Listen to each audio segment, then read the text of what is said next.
बिस्मिल्लाहिर्रहमानिर्रहीम। मेरे तमाम देखने वाले नाज़रीन अस्सलाम वालेकुम। आप देख रहे हैं मेरा यूट्यूब चैनल। मैं हूं शिराज़ मुग़ल। नाज़रीन, जो नए आने वाले दोस्त हैं इस चैनल पर, सबसे पहले मैं तो उनका शुक्रिया अदा करता हूं। इसके अलावा जो नए दोस्त चैनल विज़िट कर रहे हैं उनको मैं साथ साथ बताता चलूँ इस चैनल का मकसद क्या है। एक तो इस चैनल के ज़रिए हम लोग कोशिश कर रहे हैं, मैंने पहले भी वीडियो में बताया है, लेकिन जो नए आने वाले दोस्त हैं उनको भी साथ साथ बताता चलूँ। इसके ज़रिए एक तो हम इत्तेहाद उम्मत पर बात करेंगे और आगे जाके जो हमारा एक जहन है, जो हमारा एक मिशन है कि हम सारे उलमा इसमें चाहे वो किसी भी मसलक से हों, हम उनको यहाँ बिठाएं और बिलखुसूस जो गैर मुस्लिमों के हवाले से कुछ सवालात होंगे और जो गैर मुस्लिम सवालात रखेंगे हम उनसे सवाल करेंगे।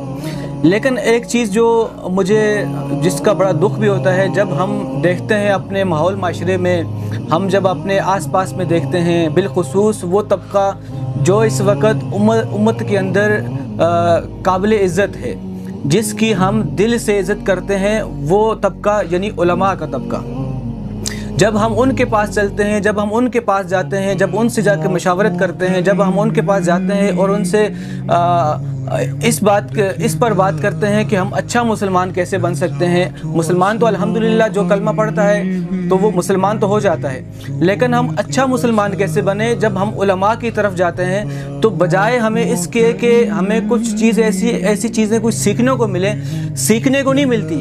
वहाँ से ऐसे होता है हमारे उलमा के पास, जब हम उलमा की महफ़िल में, सबकी बात नहीं कर रहा मैं, कुछ उलमा ऐसे हैं जब उनकी महफ़िल में जाके बैठते हैं दिल में ये तड़प होती है कि हम दीन की बातें सीखें, लेकिन वहाँ जब जाते हैं वहाँ भी हमें इंतशार नज़र आता है। मिसाल के तौर पे अगर हम मसलिक 2 मसाजिद हैं इसी गली में, अगर किसी भी जगह लगा लें, तो हम मसलक होने के बावजूद भी, हमारे जो उलमा एक मसलक की होने के बावजूद भी वो एक दूसरे पर कीचड़ उछालते हैं।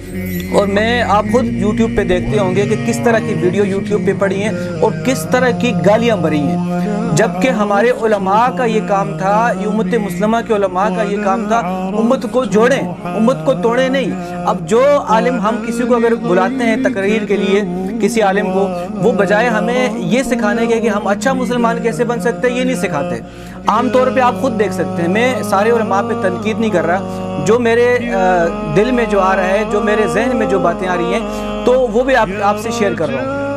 हालांकि हम उलमा के पास जाएं, हमें वो अच्छी बातें बताएं, लेकिन वो कीचड़ उछाल रहे होते हैं और ऐसी मैं ये समझता हूँ ऐसे बुरे अल्फाज से दूसरे उलमा का उसकी इज़्ज़त पे बातें करते हैं, उसके घर तक की बातें करते हैं, जो कि हमें नहीं करनी चाहिए। मैं ये मुख्तसरन आपको मिसाल दे रहा हूँ, वैसे आप ख़ुद भी माशरे के अंदर देख सकते हैं हम जब उलमा के पास जाएँ वो किस तरह की बातें करते हैं। अब मुझे इस चीज़ को समझने में बड़ी मुश्किलात होती है। जब हम किसी आलम के पास जाएं वो दूसरे की बात करता है, दूसरे के पास जाएं तीसरे की बात करता है, तीसरे के पास जाएं वो एक दूसरे में लड़ाई में पड़े हैं। ये हम मसले की बात कर रहा हूँ, दूसरे मसाले की बात नहीं कर रहा। अगर दूसरे की तरफ देखा जाए वो तो कोई बर्दाश्त कर ही नहीं रहा। इसकी वजह क्या है?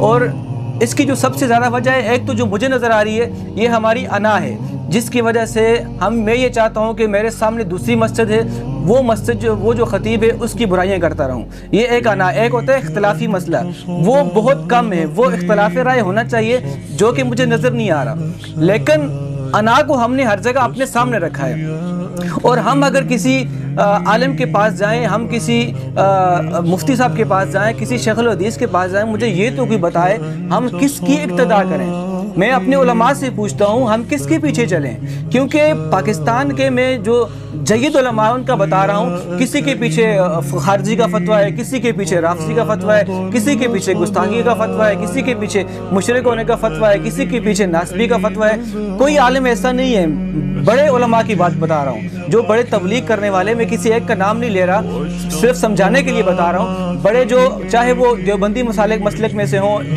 बरेलवी में से हों, चाहे वो अहले हदीस में से हो, जो बड़े जय्यद जितने उलमा हैं उनके पीछे ही फतवे हैं, उनके पीछे हम चलें कैसे? सिर्फ उलमा से मेरा ये सवाल है, अगर किसी आलिम तक मेरी ये वीडियो पहुँचे, वो कम से कम अपने जो मुक्तदी है उनको आगाह तो करे, उनको अच्छा मुसलमान बताए तो सही कि अच्छा मुसलमान कैसे बन सकता है। ये मत बताएं कि वो फलां ऐसा है, दूसरा ऐसा है। इस वक्त दुनिया के अंदर आप देखें सबसे ज़्यादा आबादी जो है ईसाइयों की है।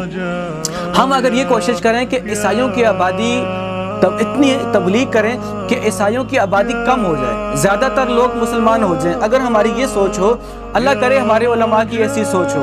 और दूसरा, जिस तरह हिंदुस्तान के अंदर देखें, वहाँ भी मसालिक के चक्कर हैं। वहाँ के मुसलमान अगर ये कोशिश करें कि जो हिंदू बरादरी है वो उनसे ज़्यादा है, अगर वो तबलीग इस हद तक करें कि जो हिंदुओं की बरादरी है वो कम हो जाए और मुसलमान वहाँ ज़्यादा हो जाए, बजाय इसके कि हम एक दूसरे से लड़ रहे हैं, बजाय ऐसे कि इसके कि हम एक दूसरे के गिरबान पकड़ रहे हैं, बजाय इसके कि हम एक दूसरे पर लान तान कर रहे हैं, बजाय इसके कि हम एक दूसरे को गालियाँ दे रहे हैं, ये जो सारी हम मेहनत कर रहे हैं ये सारी ज़ाया होगी, ये किसी काम की नहीं है। अगर हम ये मेहनत करेंगे कि दुनिया के अंदर इस्लाम कैसे फैलेगा, दुनिया के अंदर इस्लाम का बोलबाला कैसे होगा, दुनिया के अंदर इस्लाम से मुंसलिक जो लोग हैं वो आगे कैसे जाएंगे और जो हमारा निज़ाम है वो बढ़ेगा कैसे, अगर हम इस पर फोकस करें, हम अगर इस पर ज़हन लगाएं तो इंशाअल्लाह मेरा ये यकीन है, अगर हम इस हद तक तबलीग करें जिस तरह हम एक दूसरे से लड़ाई कर रहे हैं, यही मेहनत हम कुफार के खिलाफ करें, ईसाइयों के खिलाफ करें, ईसाइयों की आबादी कम होगी। अगर हम हिंदुओं के खिलाफ करें, हिंदुओं की आबादी कम हो जाएगी। अगर हम यहूदियों के खिलाफ करें तो मुसलमान वहाँ बढ़ेंगे और यहूदी कम होंगे, बजाय इसके कि हम एक दूसरे पर लान तान करें। तो मुसलमानों, दोस्तों, पैगाम ज़रूर शेयर करो, हो सकता है किसी के दिल में ये बात बैठ जाए।